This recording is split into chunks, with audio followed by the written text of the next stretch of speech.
شہرہ کے قریب بپی میں ایکسائز موبائل اسکواڈ پر فائرنگ ہوئی ہے اور اس فائرنگ کے نتیجے میں 2 کانسٹیبل اور ڈرائیور شہید ہو گئے ہیں، ایک اہلکار زخمی۔ ایکسائز پولیس کے مطابق شہید ہونے والوں میں کانسٹیبل افتخار اور مجاہد شامل ہیں، جبکہ زخمی سب انسپکٹر فاروق کو 5 گولیاں لگی ہیں۔ نامعلوم ملزمان کے خلاف مقدمہ درج کر لیا گیا ہے، مزید تفتیش کا آغاز بھی کر دیا گیا ہے۔ شہید 2 اہلکاروں سمیت ڈرائیورز کی نماز جنازہ ادا کر دی گئی، جبکہ نماز جنازہ میں IGKP، CCPO، SSP آپریشن سمیت ایکسائز حکام نے بھی شرکت کی ہے۔ نوشہرہ کے قریب بپی میں ایکسائز موبائل اسکواڈ پر فائرنگ کا واقعہ، 2 کانسٹیبل اور ڈرائیور شہید ہو گئے، ایک اہلکار زخمی۔ ایکسائز پولیس کے مطابق شہید ہونے والوں میں کانسٹیبل افتخار اور مجاہد شامل ہیں، جبکہ زخمی سب انسپکٹر فاروق کو 5 گولیاں ماری گئیں۔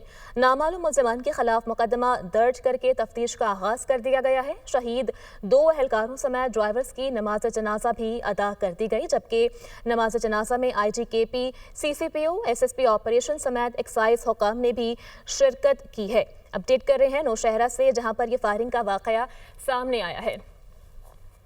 ادھر کراچی میں ہیوی ٹریفک کے حادثات میں شہریوں کی زندگیاں ضائع ہونے لگی ہیں، اور اس حوالے سے بتا رہے ہیں کہ نیو چارلی سندھ مدرسۃ الاسلام کے قریب ٹرالر کی ٹکر سے موٹر سائیکل سوار 2 نوجوان جاں بحق۔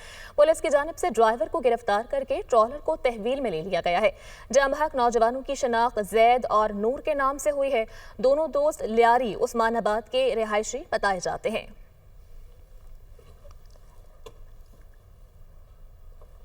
ایران کے صوبہ سیستان میں 8 پاکستانی شہری قتل، حملہ آوروں نے رات کے وقت ورک شاپ میں داخل ہو کر فائرنگ کی ہے۔ وزیر اعظم شہباز شریف نے افسوس کا اظہار کیا ہے۔ ترجمان دفتر خارجہ کا کہنا ہے کہ ایرانی حکام کے ساتھ رابطے میں ہیں۔ ایران میں 8 پاکستانی شہریوں کو قتل کر دیا گیا۔ واقعہ صوبہ سیستان کے ضلع مہرستان کے گاؤں حائز آباد میں پیش آیا۔ تمام افراد کو ہاتھ پاؤں باندھ کر گولیاں ماری گئی۔ پاکستانی شہری گاڑیوں کے ورک شاپ میں رہائش پذیر تھے۔ حملہ آور رات کے وقت ورک شاپ میں داخل ہوئے۔ ایرانی حکام نے تفتیش کا آغاز کر دیا۔ ایران میں قتل کیے جانے والے افراد میں دلشاد، اس کا بیٹا نعیم، جعفر، دانش، ناصر اور دیگر شامل ہیں۔ مقتولین میں سے 6 کا تعلق بہاولپور اور 2 کا احمد پور شرقیہ سے تھا۔ لواحقین نے حکومت سے مطالبہ کیا ہے کہ لاشیں واپس لائی جائیں اور انہیں انصاف فراہم کیا جائے۔ ترجمان دفتر خارجہ کا کہنا ہے ایران میں پیش آنے والے افسوسناک واقعے سے آگاہ ہیں۔ واقعے کے بعد ایرانی حکام کے ساتھ رابطے میں ہیں۔ واقعے سے متعلق مزید تفصیلات حاصل کر رہے ہیں۔ وزیر اعظم شہباز شریف نے 8 پاکستانیوں کے قتل پر گہرے دکھ اور رنج کا اظہار کرتے ہوئے کہا، ایرانی حکومت ملزمان کو گرفتار کر کے قرار واقع سزا دے، وجوہات عوام کے سامنے لائی جائیں۔ وزیر اعظم نے سفارت خانے کو پاکستانیوں کی میتوں کی واپسی کے لیے اقدامات کی ہدایت بھی کر دی۔ وفاقی وزیر داخلہ محسن نقوی نے بھی ایران میں پاکستانیوں کے قتل پر افسوس کا اظہار کیا۔ دیگر خبروں میں بات کریں گے۔ وزیر خزانہ محمد اورنگزیب نے کہا ہے کہ مہنگائی میں کمی کا فائدہ عوام کو نہیں پہنچ رہا۔ ہمارا اصل مقصد عام آدمی کو ریلیف پہنچانا ہے۔ افراط زر نیچے آنے کا فائدہ عام آدمی کو ہونا چاہیے۔ سرمایہ کاروں کو سہولیات کی فراہمی یقینی بنا رہے ہیں۔ تاجروں کے بھی جائز مسائل ترجیحی بنیادوں پر حل کر رہے ہیں۔ انڈسٹری کی ترقی کے لیے مل کر کام کرنا ہوگا۔ اسٹاک مارکیٹ میں اتار چڑھاؤ جاری رہتا ہے۔ منرلز انویسٹمنٹ فورم کا انعقاد اس بات کا عکاس ہے کہ ہماری سمت درست ہے۔ انفلیشن کا 0.7% کر دیں، کچھ اور کر دیں، اگر عام آدمی پہ یہ اس کا امپیکٹ نہیں جا رہا تو اس کا ہمارا بہت بڑا ایشو ہے۔ We will not allow people to آربیٹراج۔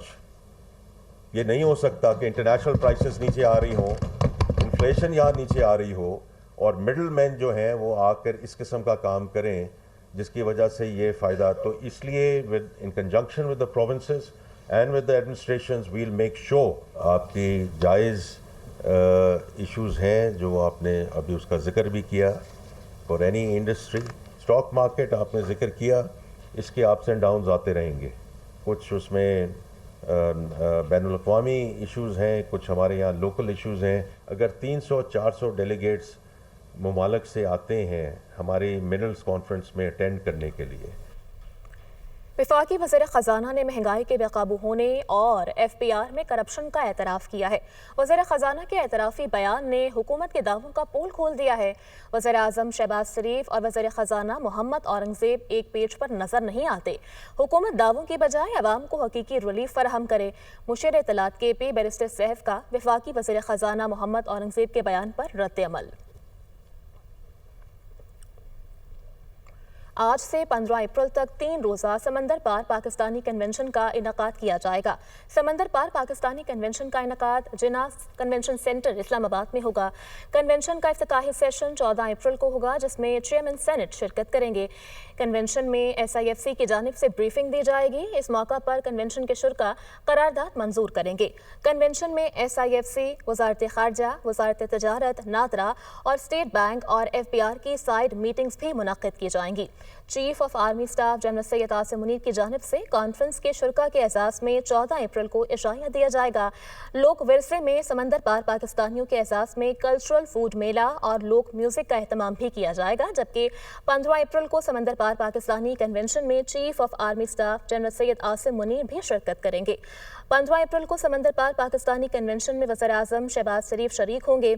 इस दौरान ISPR की जानिब से दस्तावेजी वीडियो भी दिखाई जाएगी। Chief of army staff general Syed Asim Munir convention से खिताब करेंगे। वज़ीर-ए-आज़म पाकिस्तान 15 अप्रैल को समंदर पार पाकिस्तानी कन्वेंशन से खिताब करेंगे, जबकि 15 अप्रैल को कन्वेंशन के शुरा के एजाज़ में वज़ीर-ए-आज़म की जानिब से इशाया दिया जाएगा।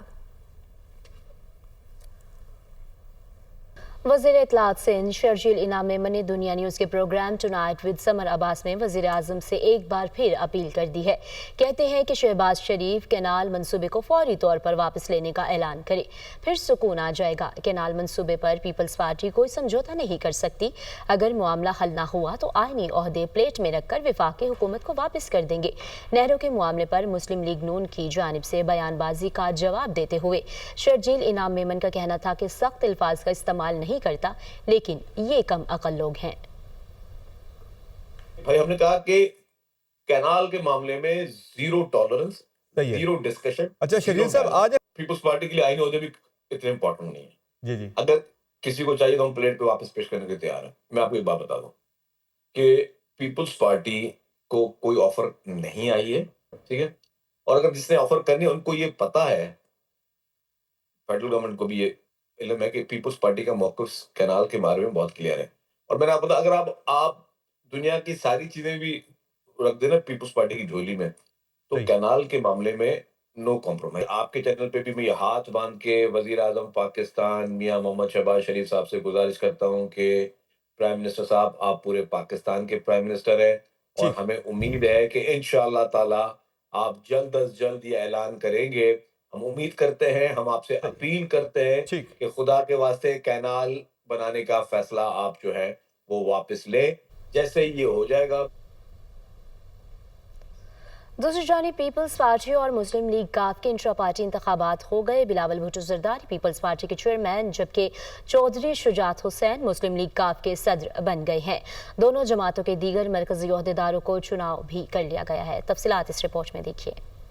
बिलावल भुट्टो जरदारी पाकिस्तान पीपल्स पार्टी के चेयरमैन मुंतखब, चौधरी शुजात मुस्लिम लीग के सदर बन गए। दोनों जमातों के इंट्रा पार्टी इंतखाबात के नताइज जारी। पीपल्स पार्टी के एलामिया के मुताबिक इंट्रा पार्टी इंतखाबात सेंट्रल सेक्रेटेरिएट इस्लामाबाद में हुए। बिलावल भुट्टो जरदारी चेयरमैन और हमायूं खान सेक्रेटरी जनरल चुन लिए गए। नदीम अफजल चंद सेक्रेटरी इत्तलात और आमना पराचा सेक्रेटरी फाइनेंस बन गई। पार्टी के आईन के मुताबिक ओहदेदारों का इंतखाब 4 साल के लिए अमल में लाया गया है। मुस्लिम लीग काफ के इंट्रा पार्टी इंतखाबात भी इस्लामाबाद मरकजी जनरल कौंसिल के इजलास में हुए। चौधरी शुजात हुसैन 3 साल के लिए सदर और चौधरी सालिक हुसैन सीनियर नायब सदर मुंतखब हो गए। तारिक हसन मरकजी जनरल सेक्रेटरी, जबकि चौधरी शाफी हुसैन जनरल सेक्रेटरी पंजाब बन गए। Doctor Mohammad Amjad chief organizer और गुलाम मुस्तफा मलिक मरकजी सेक्रेटरी इत्तलात होंगे। तमाम उम्मीदवारों का इंतखाब बिला मुकाबला अमल में आया। चौधरी शुजात हुसैन बोले, एक मरतबा फिर पार्टी का सदर मुंतखब करने पर जनरल कौंसिल के अरकान का शुक्रिया। मुस्लिम लीग ने पाकिस्तान बनाया था और यही जमात पाकिस्तान को बचाएगी। गवर्नर सिंध कामरान खान टेसूरी और मेयर कराची मुर्तज़ा वहाब के दरमियान मुलाकात हुई। दोनों रहनुमाओं ने कराची की तरक्की के लिए मिलकर काम करने के आज़म का इजहार किया है, जबकि गवर्नर हाउस में होने वाली इस मुलाकात में मेयर कराची की जानिब से गवर्नर सिंध को अपनी कारकर्दगी से मुताल्लिक़ आगाह किया गया। गवर्नर सिंध कामरान टेसूरी का कहना था कि मुर्तज़ा वहाब अच्छा काम कर रहे हैं, उनको सपोर्ट करेंगे। कराची मौशरी हब है, इसकी तरक्की के लिए सबको मिलकर काम करना होगा। कराची की तरक्की दरअसल पाकिस्तान की तरक्की है। मेयर कराची मुर्तज़ा वहाब का कहना था कि इस वक्त आगे बढ़ने की ज़रूरत है। मेरा और गवर्नर का मकसद शहर की बेहतरी है। सब मिलकर कराची को एक बेहतर और तरक्की याफ्ता शहर बनाएंगे।